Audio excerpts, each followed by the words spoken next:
10 legislators that have the power to determine whether or not the governor's powers continue. They had their meeting, and it was very disappointing that it ended up as a party line vote with the 6 Democrats voting to continue the governor's authority and 4 Republicans voting against. I'm surprised that people who are elected to office to represent their constituents have basically turned their back on their constituents at this particular time and just are happy to, in fact, turn over all power to just one person to make all the decisions. What rationale could they possibly have for that? Right. There's a lot of things going on here, Steve. I mean, there's so many different conversations we could have on this subject. But that's my assessment, is that the Democrat leadership in the, in Hartford, the majority, the Senate president, the Speaker of the House, and the 2 majority leaders in the House and Senate, they seem completely content to transfer all of the authority of the policy making and the running of our state government to the governor, to one man, the rule of men rather than the rule of law. And But don't get me wrong, they still want to have the power to bring the legislature in periodically just to do their political wedge issue bills to set them up for success in November's election. And that's the most disgraceful part of this thing, except there's possibly something slightly more disgraceful, and that is the way they behaved this morning, which was to try and paint anyone who believes that the legislature should go back and do its job, which we were all elected to, is actually doing that because they want to hurt people. That was the narrative that they kept repeating. It's that, you obviously want to end the executive orders because you want people to get the virus and die. And I can't think of anything more disgraceful and dishonest coming from people that are elected, not just by the people that support them, but they have to represent all of their constituents. And I was talking about that in the last hour. It's absolutely just so infuriating to me to read the comments of Majority Leader Matt Ritter, who has just misrepresented the argument that has been presented before that board about why they feel this needs to stop. It has nothing to do with these executive orders. In fact, as I was saying, and I firmly believe this, and you tell me if I'm wrong, probably the vast majority of the executive orders that Governor Lamont put into place would be continued by the legislature. Yeah, a significant number of them anyway, probably a majority. But the point is that the state of Connecticut is a democratic republic, just like the entire country is. Every district, every citizen has a right to vote and determine who their representatives are.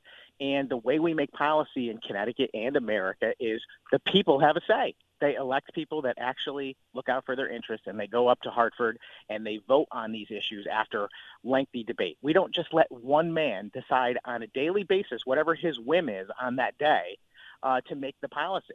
And in a complete arbitrary way. They kept on arguing about science and medicine, but it was obviously very arbitrary the way most of the executive orders were created. I don't believe that Governor Lamont has got a team of medical experts sitting behind him advising him how to make policy for the state of Connecticut. He's choosing his own path, and a lot of times it's very evident that it's done for political purposes. He's picking winners and losers in the policymaking process, and that's dangerous. There's a reason why America operates under the rule of law, where every person is equal and that we have a process where the people's say matters. And we don't transfer the power to one person who gets to act like a king. Well, it's obvious to me that he's been making these decisions for political reasons versus scientific reasons, and I can give you 2 examples. Obviously, the most the one that everybody knows is the nail salon situation, where he said that it was okay for them to open until he got some political pushback from people who weren't ready, and then instead of just saying to those people, "Then don't open," he said nobody could open. Was that decision informed by science, or was that a decision informed by politics? And the second one that is even more egregious, I think, is his decision to delay the Phase 3 reopening.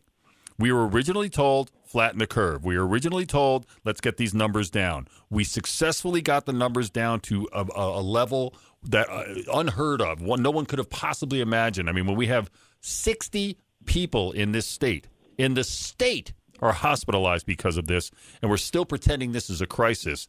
And yet the conversation as far as whether or not we should be moving to Phase 3, which we should have been doing back in June, it's not even on the table. That, to me, is a political decision. Absolutely. And Steve, to your point about the nail salons, you can't have it both ways. One of those decisions was a political one, or both of them were. Yeah, right. You can't say you were using science to do something and then do the exact opposite and say it was science again. Well, and one remember, of those was political. I don't know which one it was. Remember when the restaurants were allowed to open for indoor dining, and there were many restaurants that came out and said, "Well, we're not ready." You notice that time the governor did not step in and say, "Oh, well, if some are not ready, then all can't open." That's 180 degrees the opposite of the reasoning and rationale he gave us for the nail salon. Well, some aren't ready to open, so none should open. Well, what about the restaurant situation? When some said they weren't ready, you said, well, then you don't open, but others are ready, go ahead and open. Again, no science informing that, totally political. Right. And there's so many false premises that a lot of this conversation is based on in Hartford and the way the governor has been operating. The argument somehow that Connecticut is doing well because of the actions of our governor or the state government is false. The reason why the state is doing well is out of our control for a large measure, and certainly out of the government's control. If the social distancing and the masks is having an effect, which there's all kinds of science to say, the effectiveness of both of those things on either side of the equation. But if that is true and that's having an effect, then that is the actions of the individual citizens of Connecticut. That is not anything that is being created through the actions of Governor Lamont's executive orders. It's a suggestion more than any, order, because there is no order. There's no ability to enforce how people treat their respect of the virus. And if we are doing a good job as a state, then we all deserve a pat on the back for doing that. But what we don't need to do is reward the state government with even more power for something that they have not achieved on their own. I was talking with your friend Joe Markley about this yesterday, and it still eats at me that he's made this decision and he's been granted this authority by this legislative board to keep these executive authorization powers in place just in case he needs them. And I've never, ever, ever seen a situation where any elected official, like a governor or anybody, has been granted emergency authorization powers just in case he needs them. That to me is insane. I couldn't agree more. I mean, the whole thing is kind of ridiculous. And I'll correct you on one thing, which is that this board did not grant any authority to the governor. Sadly, what the authority the governor has is in our law. He has the authority. That board only has the power to essentially veto that power if they have a majority vote, which is why today at the hearing, I got a couple of people called me and said, gee, why didn't they vote affirmatively to give him the power? And that's because he has the power. And I think that's the biggest mistake of all, is that the way the law was originally written, the governor can declare an emergency at any time, and he has the power automatically. And the only way to remove that power from him is by having a majority vote of these 10 legislators, which in a case like Connecticut in 2020, you have a governor, you have a House and a Senate, all of the same party. That's a very, very dangerous situation, and one that is ripe for abuse. And I think we're witnessing that. You know, I don't want to attack Governor Lamont to say that everything he has done has been for political purposes. I think that there, certainly in the beginning, back in March, there was a definite effort to do positive things, to react to the pandemic, and to make good choices. I didn't necessarily agree with each and every one of his choices, but I understood that that was his purpose. Today is an entirely different world. The legislature met in July. Any argument that says we must continue the governor's executive power so he can make laws because the legislature cannot meet because it's not safe is complete hypocrisy on its face. How can you come in on July 28th and pass legislation which is not even critical? The police accountability bill, for whatever importance it might have, it certainly has nothing to do with the pandemic or the crisis facing the state of Connecticut, if you want to argue there is one. And yet they brought us in for that purpose. How can you do that and simultaneously say it's unsafe to do that? Yeah. And they're even planning another special session within the next few weeks. I don't understand how people can't see the hypocrisy that's right before us on that issue.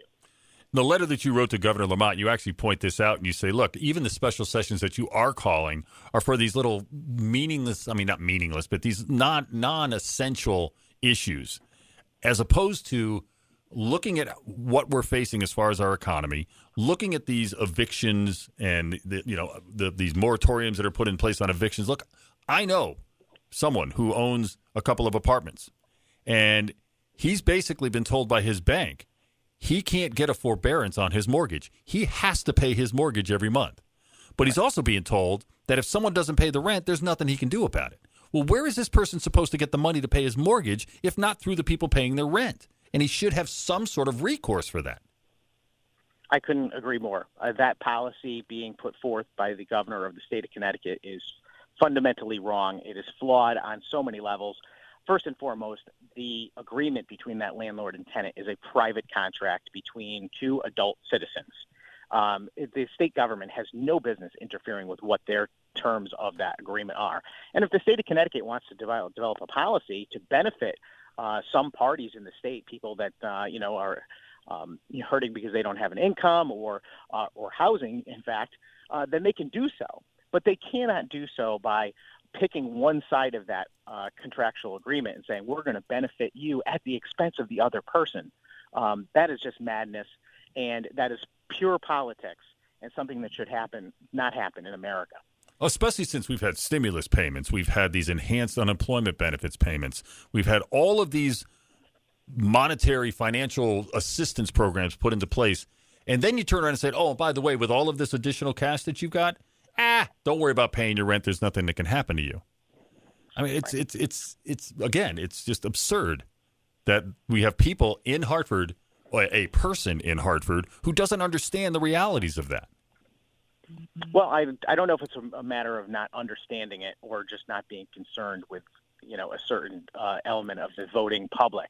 I think what we're seeing is the danger of big government.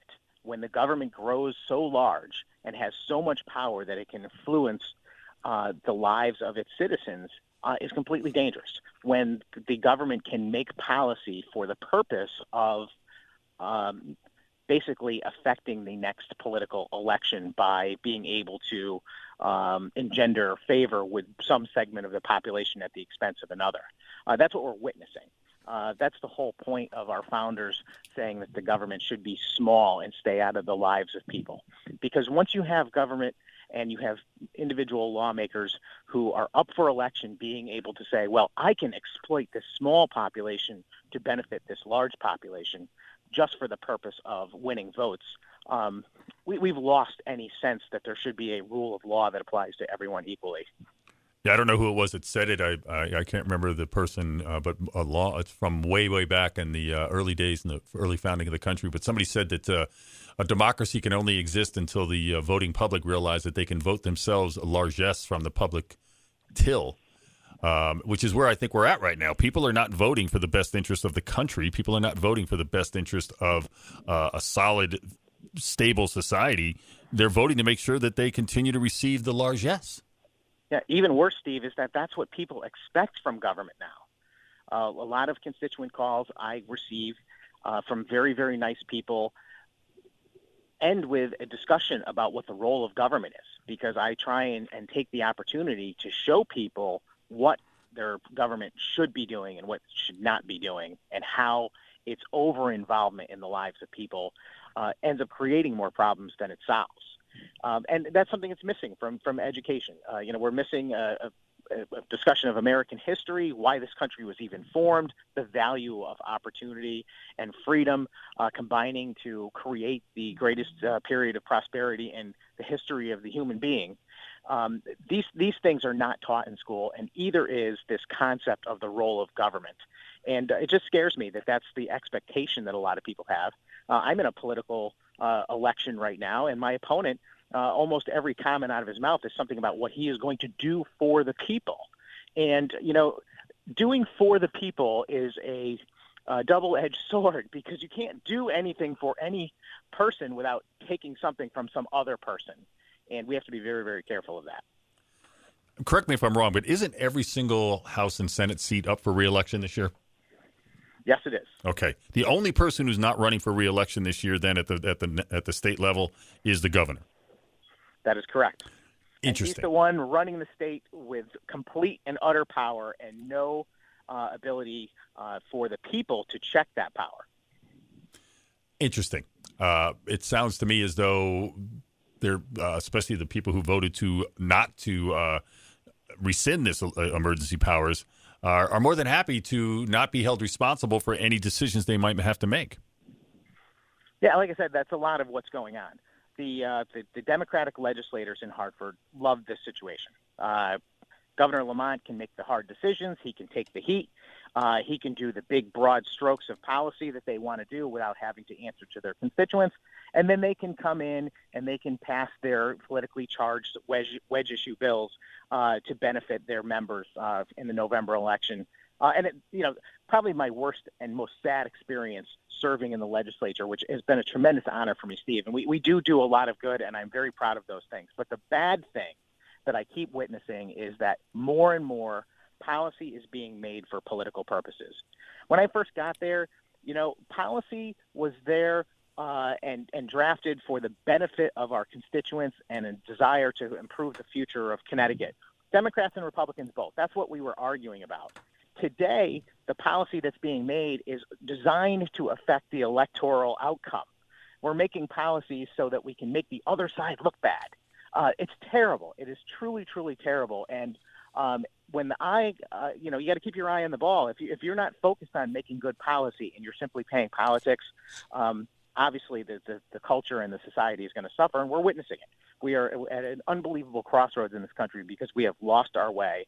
There are a few people who even understand the notion of America, and those people, in large measure, are afraid to speak up because they are shouted down and bullied by cancel culture.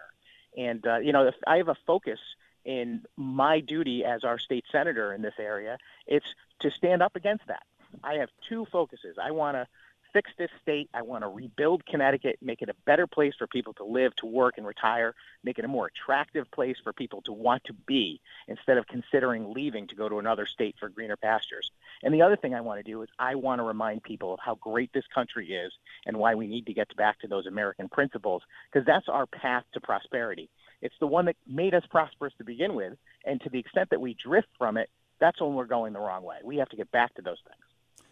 I may have slightly misspoken when I said that Lamont is not up for re-election this year. He's not the only person who's not going to be on the ballot, or people who are not going to be on the ballot. The Boston Consulting Group is also not going to be on the ballot for the people in the state of Connecticut to maybe either reward or punish with their vote, depending on which way they want to go here, which I also think is almost criminal. I'm not saying they should be on the ballot, but I am saying that that's what we've now come to, where we have a governor who has gone out of the state of Connecticut after telling us we have the greatest minds here in the state of Connecticut. He instead went to a consulting group in Massachusetts to, behind the scenes, guide him in the reopening of the state.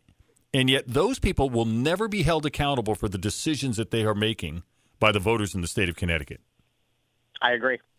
It's shameful. There was a small rally at the state capitol yesterday with some folks that were concerned about the governor renewing his emergency powers. And one theme, and my dear friend and colleague, Representative Gail Mastro-Francesco, gave an amazing speech where she talked about how her colleagues, her fellow legislators, needed to do their job. Why are they even running for office? Why is any of these people actually serving in office? Why are they running for re-election? Why are new people wanting to campaign to run for office if they do not want to do their job? They would much prefer to hand it over to the governor and let him run the state. It makes no sense to me. Each one of us runs based on the argument that we are going to represent our neighbors to help make good decisions. Why would you forfeit that, regardless of how you feel about any of these issues?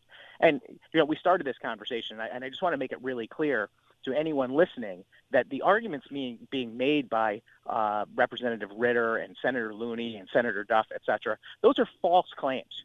The Republicans don't want to hurt anyone. What we want to do is we want to restore the system of government that is designed to give people a voice. If it turns out that we vote up or down on every one of the executive actions that the governor has made, and they come out to the exact same result, Uh, Yeah. it's possible. The point is that we should be the ones making that determination, not one man, and leaving everyone else free from that decision-making process. I've been reading some of the comments by people like Representative Candelora, who very clearly said this is not about the context of science. It's not a conversation in the context of science and whether masks work. It's about the process.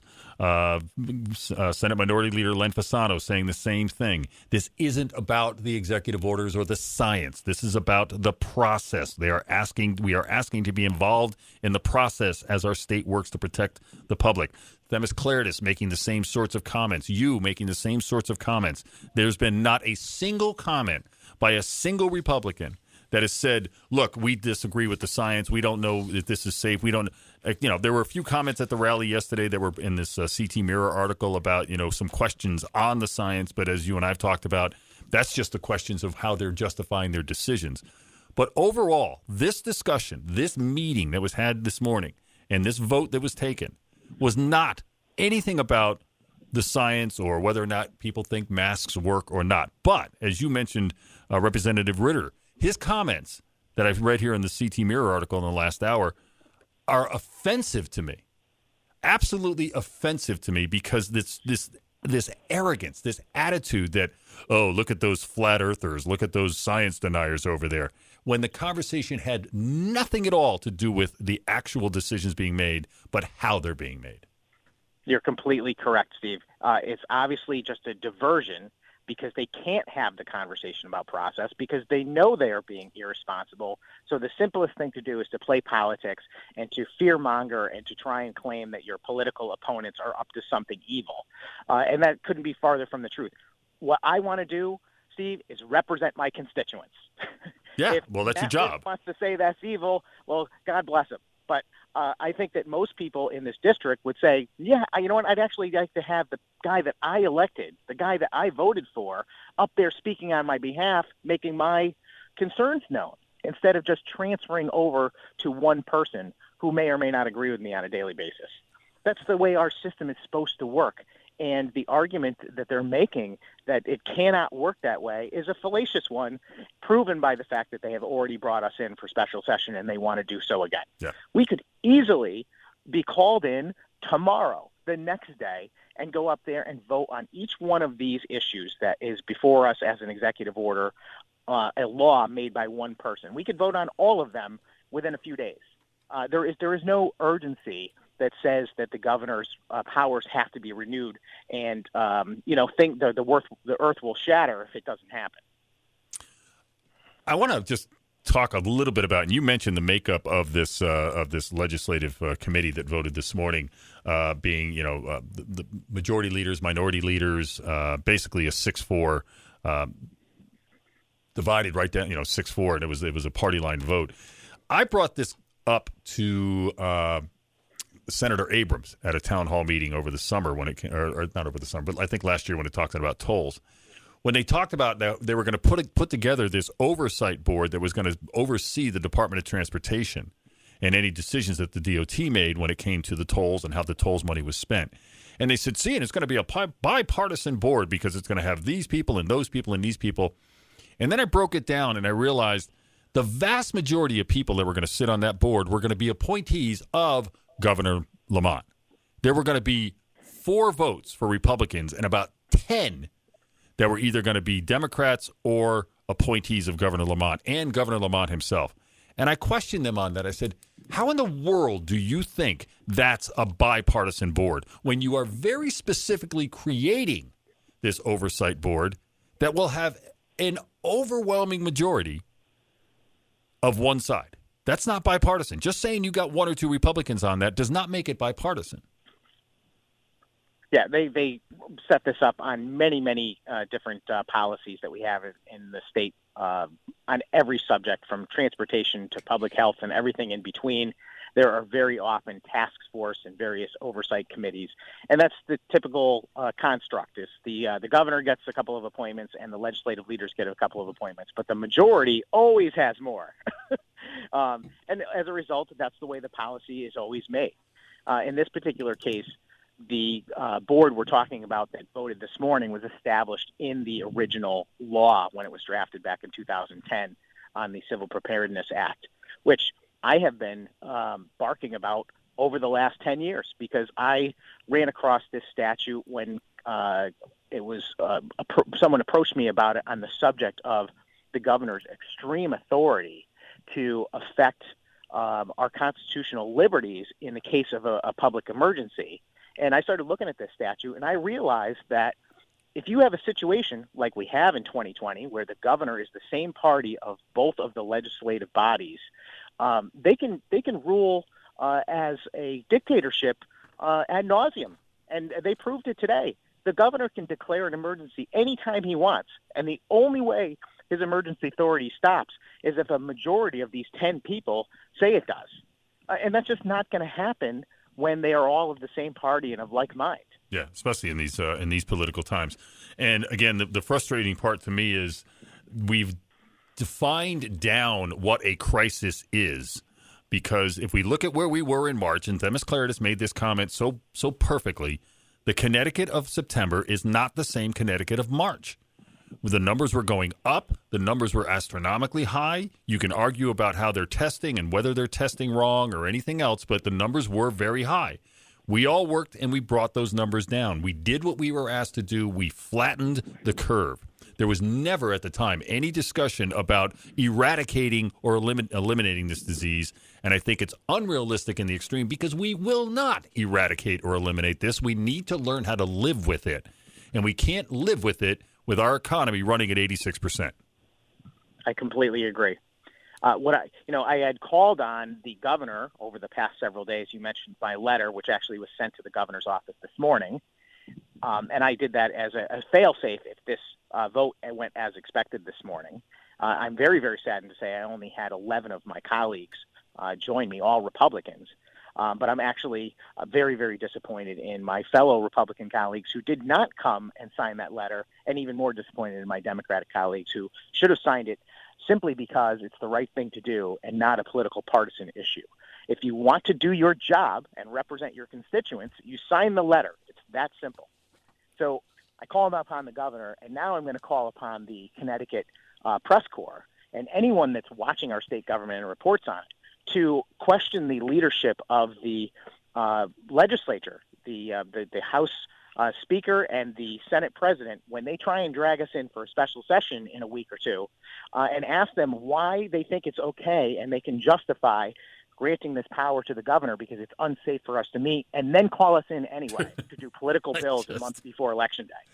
Yeah, no, it is incredibly shallow. It is incredibly shallow, and the fact that, I've said this in the first hour, I do appreciate Matt Ritter's honesty and transparency in his comments, because at least he's not trying to hide his disdain for the citizens of the state of Connecticut and for his political opponents. He's actually out and proud with his absolutely offensive disdain for anyone who might dare to disagree with him. So it's good that we see more of that.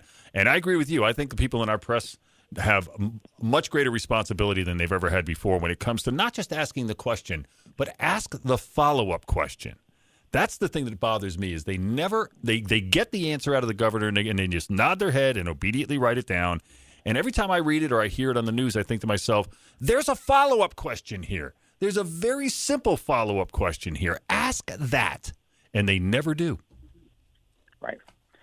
Just to follow up on your comments about Representative Ritter, when he was speaking this morning, I heard him say that the representatives of the General Assembly are suing the governor over this issue, and I'm one of those parties. I have a lawsuit filed with the state of Connecticut, basically complaining that the governor has overreached by declaring some businesses to be essential versus non-essential on a completely arbitrary decision-making process.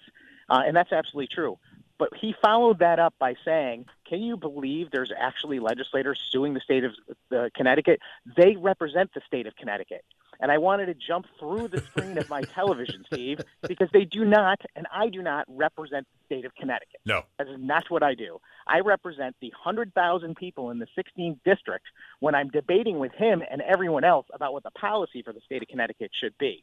And it was just shocking and very clear to me that that's how Representative Ritter views his role, that he is representing Governor Lamont and his decision, not his constituents. Absolutely incredible. Well, he learned well at the hand of Speaker Arasimowicz and Governor Malloy. So it's going to be an interesting session should he get reelected. And I think people need to remember this when they go to the polls. Every single one of those people up in Hartford is now up for reelection.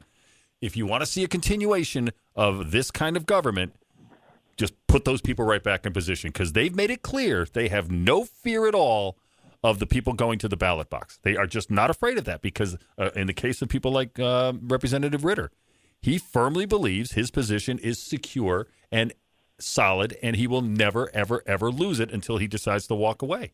And they need to be taught that's not how it works. Amen.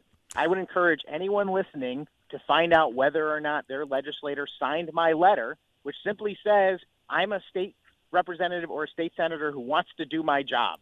That's all my letter says. Pretty much, if they were not willing to sign that letter, I would fire them. Yeah. I don't care what party they're in.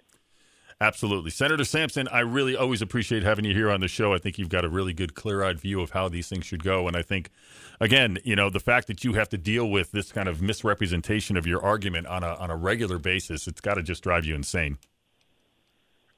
I could write a book about it, Steve. So many bills are titled in a way designed by the majority to create this situation where they're daring the minority to vote against them. There was a recent bill about insulin, and the bill doesn't really benefit people with diabetes. It's going to end up increasing the cost of healthcare insurance for everyone. But they put it in a certain, they frame the argument as if you're voting against this, then you're trying to hurt people. It doesn't even make sense, by the way. It doesn't make sense. I don't know anyone who goes to the legislature to actually come up with ways to hurt people. So I don't know how or why this argument can be so successful, but it clearly is, because all of my colleagues tend to roll over and say, you're right, I don't want to be accused of hurting people, so I'm going to vote for your crappy policy. Yeah. And that's why we have the situation we do. That's the reason why the cost of healthcare insurance continues to skyrocket. It's among the most expensive in the entire country. And it shouldn't be. And it's because of policies like this, and it's because of those tactics, which basically put people in the minority in a very, very, defined set of crosshairs that if you vote for this, then you're a bad person. And I stand up to it all the time, and I'm prepared to take the heat. And that's because I'm willing to come out and explain the actual words on the paper and what the bill does. It doesn't always work, and I'm sure it costs me some votes along the way, but I sleep well at night knowing that I'm doing the right thing. I'm standing up for my constituents and doing my job. Always a pleasure, Senator. Have a wonderful holiday weekend, and we'll look forward to talking with you again real soon. Always a pleasure. Keep up the great work, Steve. Thanks, Rob. Take care.